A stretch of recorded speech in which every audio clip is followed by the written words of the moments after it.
Hi guys, Sarika ब्लॉग्समध्ये तुझं स्वागत आहे। तर आज बनवणार आहे मी पोपट मासाची मच्छी, पण कालवण बनवूया याचा झणझणीत।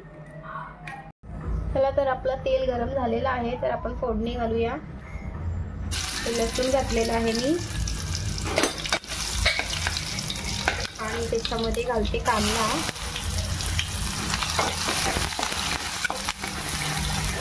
तेल मी पहिलेच गरम करून घेतलेलं, त्याच्यामुळे जास्त गरम झालं तर आपला कांदा गुलाबी झालेला आहे। टोमॅटो घालूया आपण त्याच्यामध्ये।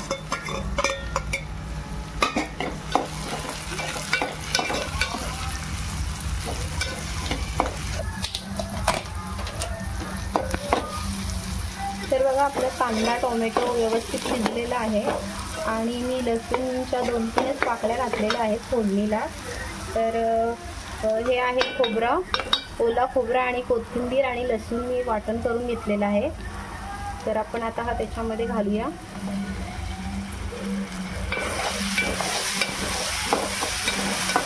त्याला व्यवस्थित जरा परतून घेऊ आणि तर आपली पेस्ट परतून झालेली आहे। आपण त्याच्यामध्ये मसाले घालूया।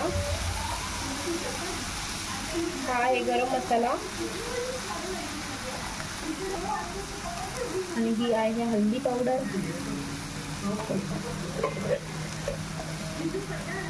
आणि हा आहे लाल तिखट मसाला आणि हे आहे मीठ। तर मीठ आपल्या चवीनुसार घालावा, जशी ग्रेव्ही पाहिजे असेल तशी।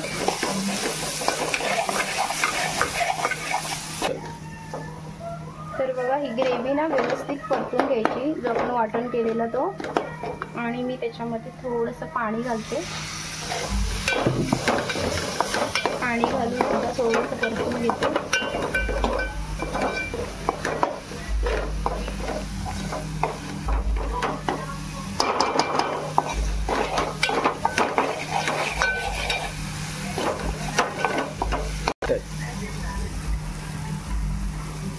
आपलं पाणी घालून थोडंसं मी परत परतून घेतलेली आहे ग्रेव्ही।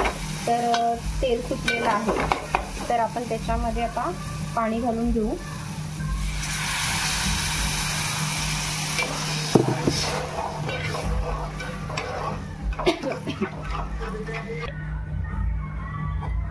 तर आपण आता ह्याच्यामध्ये मच्छी घालूया।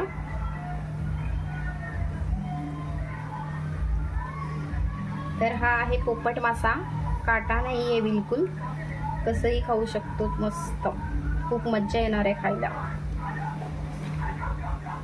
आणि मी त्याच्यामध्ये ना बटाटा घातला आहे।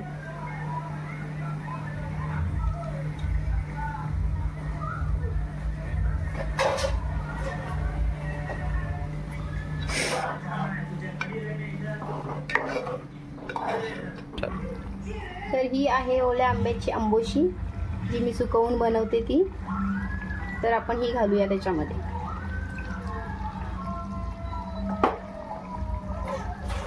आणि आपण उकळ येऊन देऊया।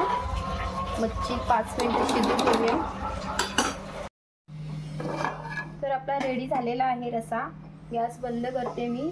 कोथिंबीर मी घातलेली आहे याच्यामध्ये। तर तुम्ही पाहू शकता आपला पोपट मासा रेडी झालेला आहे। तर ही बघा अशी छान तरी आलेली आहे, लाल लाल।